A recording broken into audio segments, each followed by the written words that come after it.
1.800.000 metros cúbicos. E a juntagina, que é aquela junta entre os dois elementos, que o Harald vai explicar melhor, 545 metros.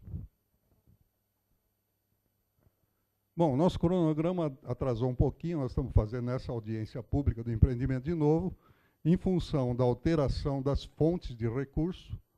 O BID não aceitou nossa condição de internalização da tecnologia. A nossa exigência do edital é que deveria haver 2 empresas no consórcio nacionais com participação de pelo menos 20%.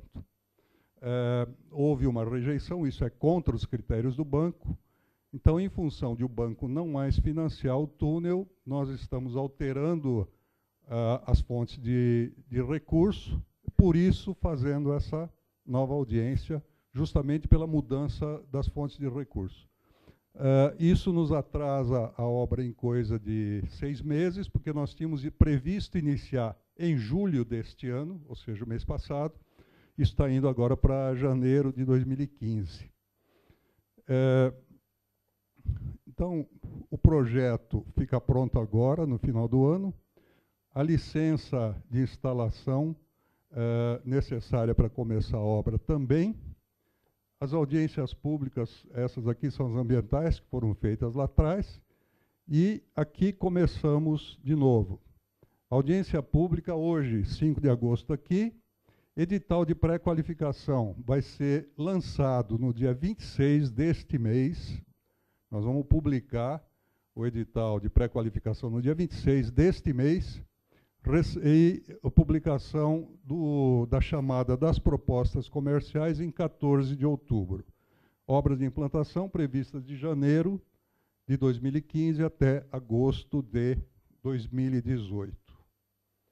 O valor das obras brutas, database de março, é R$ 1.987.809.000. Aqui é um cronograma de obras, não vou entrar em detalhe, quem quiser depois peça para a Dersa no e-mail comunicação@dersa.sp.gov.br. comunicacal@dersa.sp.gov.br. É isto. Então, em linhas gerais, esse trabalho desenvolvido pela Dersa e pela Secretaria, ele foi muito bem fundamentado num estudo de localização, em função da atratividade de tráfego. A microlocalização levou em consideração outros aspectos, geologia, arqueologia e focos de geração, pontos de geração de tráfego para todos os modais. Carga, passeio coletivo, VLT e, principalmente, vamos dizer, pedestres e ciclistas. Em função da localização definida, se escolheu essa tecnologia. Eu creio que a Dersa, vamos dizer, repetindo empreendimentos anteriores, está trazendo para nós, engenheiros brasileiros, a oportunidade de assimilar uma nova tecnologia. Esse vai ser um primeiro túnel que eu creio que vai se replicar em vários locais aqui do Brasil. É por isso que a gente quer que os nossos parceiros, tanto os internacionais que já conhecem o assunto, como os nacionais, tanto da área de consultoria, como da área de obras, os nossos empreiteiros, consigam assimilar parte dessa tecnologia para que a gente esteja preparado para novos desafios. Então, queria agradecer a atenção. Passo para o Dr. Satoru. Obrigado, Stan. Como sempre, pontualíssimo. 45 minutos. Agora, o Stan apresentou aqui, então, a parte do projeto, vamos dizer, estudo de concepção, a parte do geométrico, né? Essa parte mais geral do projeto. E agora vamos fazer uma parte mais técnica, específica do submerso em si, a tecnologia envolvida, né?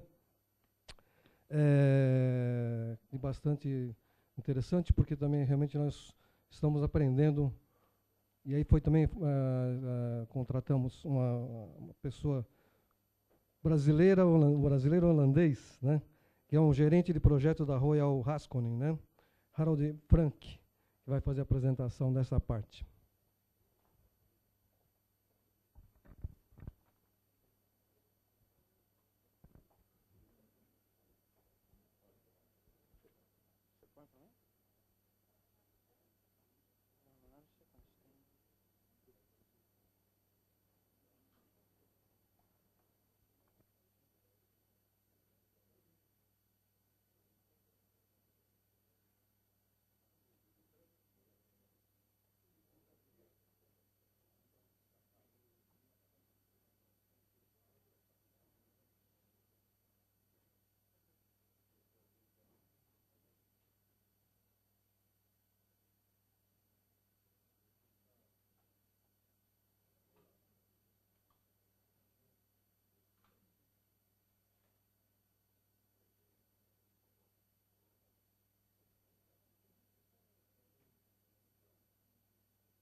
Tem que ligar primeiro.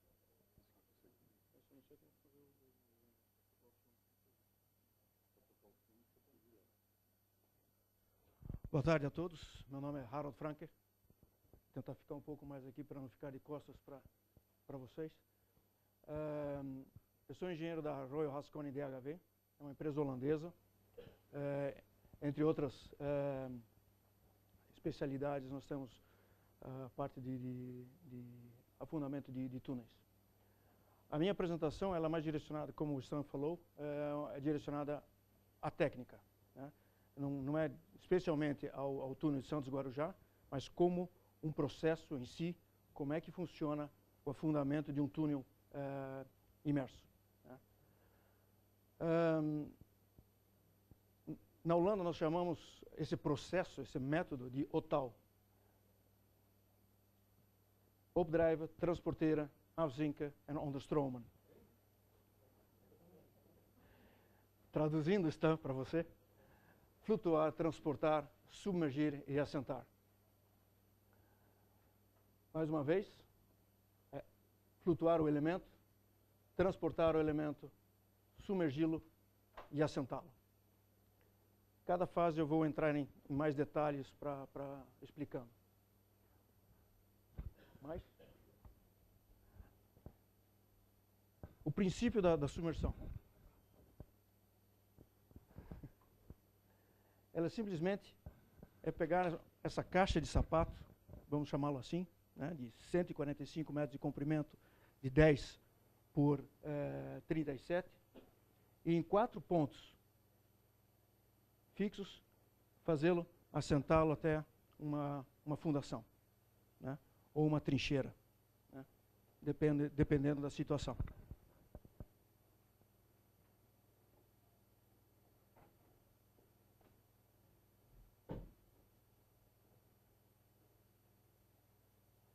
Preciso do próximo slide.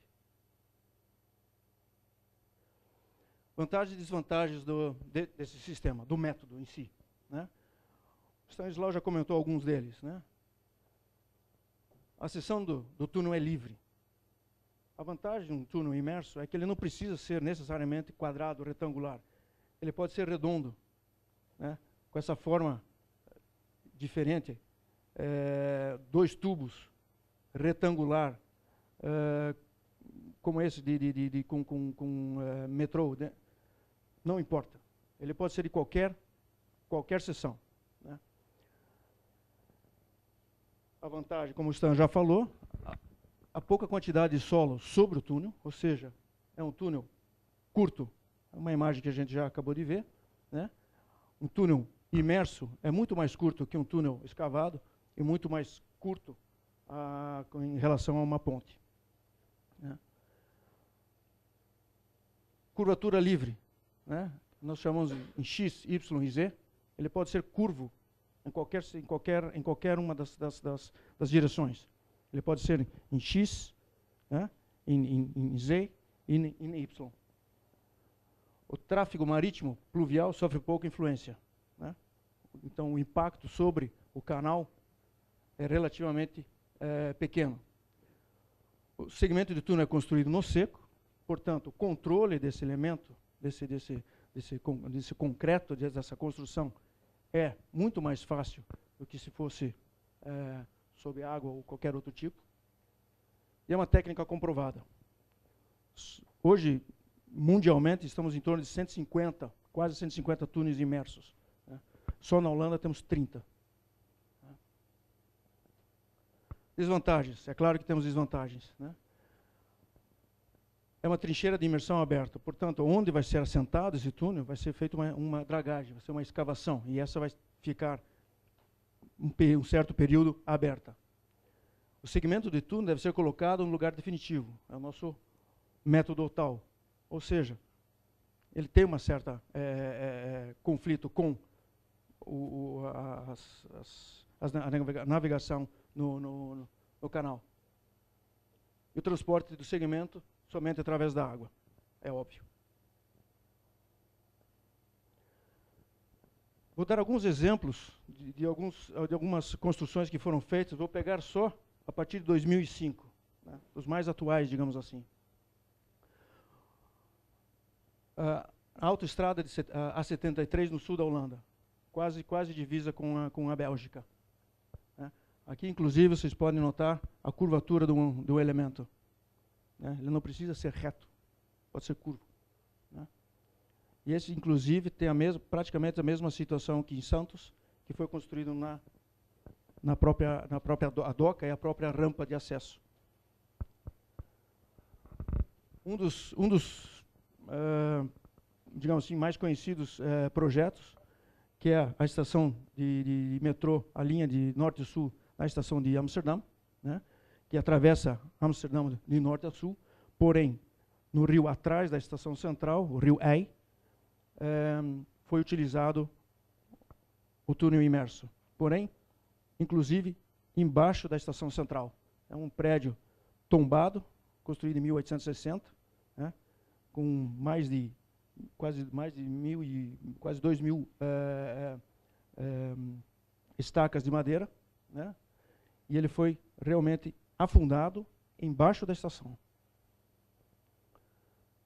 Limerick, na Irlanda do Sul, né, outro projeto muito parecido com Santos, pois ele foi construído na rampa de acesso, né, e um rio que era de um canal, digamos assim, um rio que dava acesso ao porto em Limerick.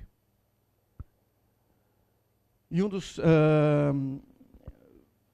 projetos que segura o recorde até hoje de profundidade em termos de elementos em concreto, que é o de Busan-gyeonggi, na Coreia do Sul. São 2 pontes e um túnel imerso, né? E ele foi afundado numa profundidade de 56 metros. Completamente outra situação, comparando com Santos. Portanto, eu não vou entrar em detalhe na construção do elemento, porque digamos assim, o método, o túnel imerso, ele não é até a hora que digamos assim, que o elemento foi construído, ele não difere de outra construção de grande porte, né? A construção normal é lançar concreto, né?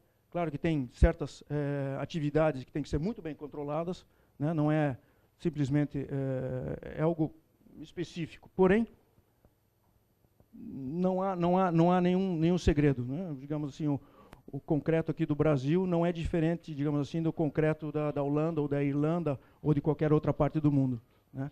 E a tecnologia brasileira de concreto dá de 10 a 0 a muitos lugares. Portanto, não vou entrar nesse mérito, porque não há necessidade. Porém, alguns detalhes que precisam ser realizados na fase de construção para que, posteriormente, seja possível fazer o afundamento do elemento. O que precisa no elemento para que se realize isso. Instalação de tanques de água e sistema hidráulico, né? Dentro do elemento existem piscinas, digamos assim, tanques de lastro. Para fazer esse, para se conseguir fazer com que esses tanques sejam enchidos ou esvaziados, precisamos de um sistema hidráulico, né? Já entro mais em detalhes na sequência. Essa caixa de sapato, ela tem que ser na parte dianteira e traseira, nós chamamos parte primária e secundária, ela tem que ser fechada, né? Senão teremos água dentro do túnel, que não é a ideia. Então nós chamamos de anteparos. Hoje existem duas tecnologias já no mercado, né? Ou em concreto, né, como é o caso aqui, né? Ou seja, o anteparo, no caso de Amsterdã, foi usado um anteparo em concreto. Aqui temos mais um exemplo de anteparo em concreto em Rotterdam, o túnel no Callan Tunnel, né, também na Holanda. Também foi feito em concreto. Mas existem já outras possibilidades, como o anteparo em aço, né, modular inclusive. Ou seja, são placas de aço, né, modulares, digamos assim, que são fixas a colunas também de aço. Aliás, a de concreto também tem as colunas de aço. Um exemplo de como esse anteparo de aço é como se fosse um casco de um navio, né? A parte traseira dele é como se fosse um casco de navio. O que nós precisamos também é que na parte secundária, ou seja, na parte traseira, digamos, vamos chamar assim, desse elemento, ele tem que ter pinos de apoio. São o que nós chamamos de pinos de secundários, suportes secundários, porque fica na parte secundária do túnel. O que precisamos mais? São os equipamentos de deck. É um elemento que flutua, que é transportado, né, e que é afundado, ou seja, é praticamente como se fosse um navio. Portanto, ele precisa de cabeças, olhares, né, como se fosse um navio, porque vai se navegar com esse elemento.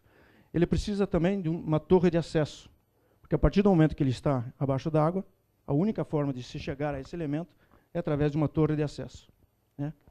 E o que nós chamamos também pino e guia, que é o suporte primário. Ou seja, é um suporte temporário como o secundário, para que ele seja apoiado até se fazer a fundação definitiva desse elemento. A partir do momento que esse elemento está pronto, construído, fechado, né, os anteparos construídos, as várias checagens feitas, etc., né, a doca ela é inundada, certo? Para que esse elemento flutua. É o que nós chamamos de opdrive.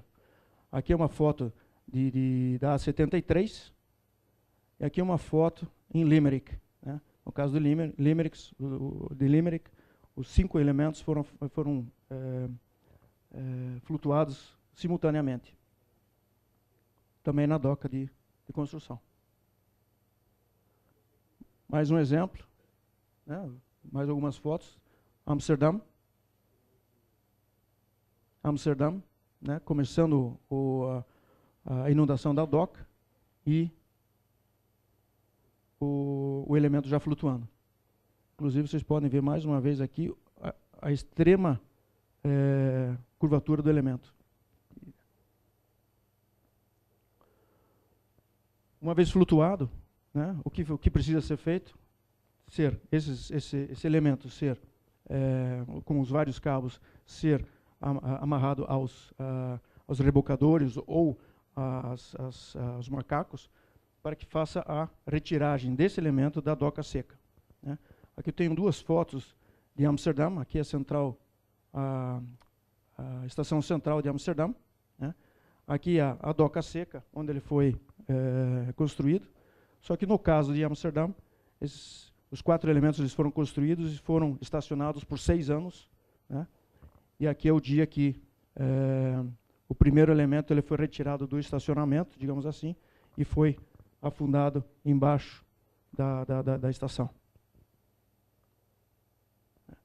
Então, para fazer o transporte desses elementos, nós podemos utilizar, como comentei, rebocadores, cabos de aço, né, ou combinação de ambos.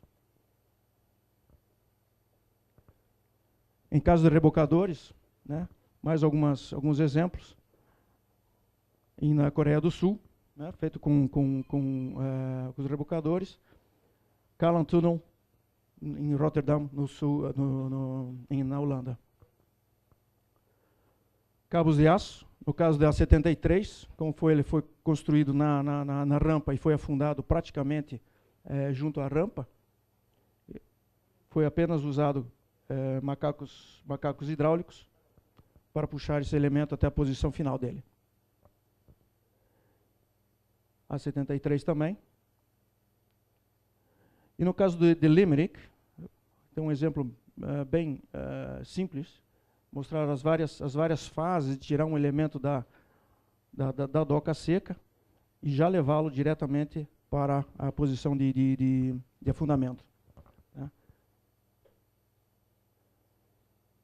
Em vermelho os cabos, os quadrados vermelhos são os macacos hidráulicos, e como pode ver-se, eu tenho os cabos dos dois lados para direcionar esse elemento, o cabo da frente puxando e o cabo de trás segurando.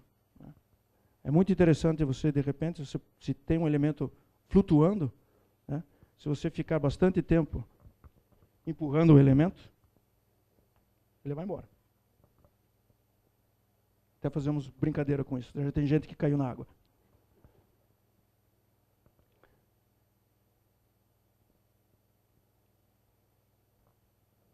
Portanto, a partir do momento que ele foi transportado, ele está na posição final, né, vamos afundar esse elemento. Existem duas possibilidades, ou duas maneiras de fazer esse afundamento. Com pontes de aço, né, como aqui na 73, são essas pontes de aço onde o elemento é fixado em 4 pontos, né, ou a combinação deles, como foi em Amsterdã, o segundo elemento, onde foi utilizado, aqui ele foi usado uma traversa, e aqui atrás, com a barcaça aqui, né?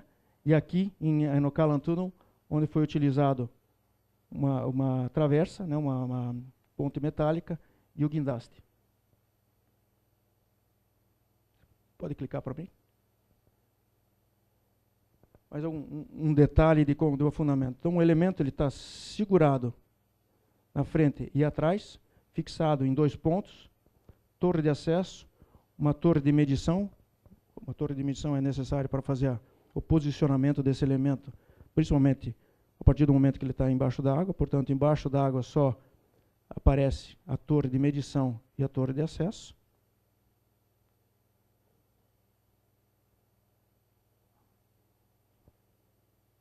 Eu não me acerto com esse. Acho que se você clicar mais uma vez, você libera para mim.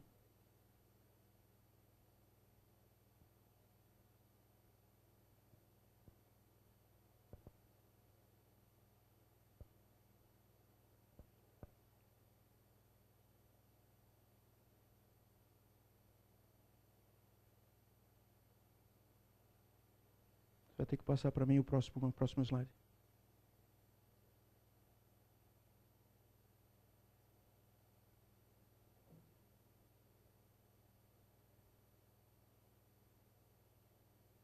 E esse também é o filme.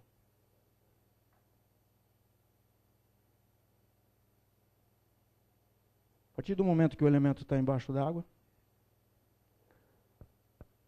eles, digamos assim, o que foi afundado anteriormente e o que está sendo afundado, eles se acham, né, através do pino e guia, que eu comentei anteriormente. Né. Através desse momento, eles se acham através do pino e guia, e esse também se funde como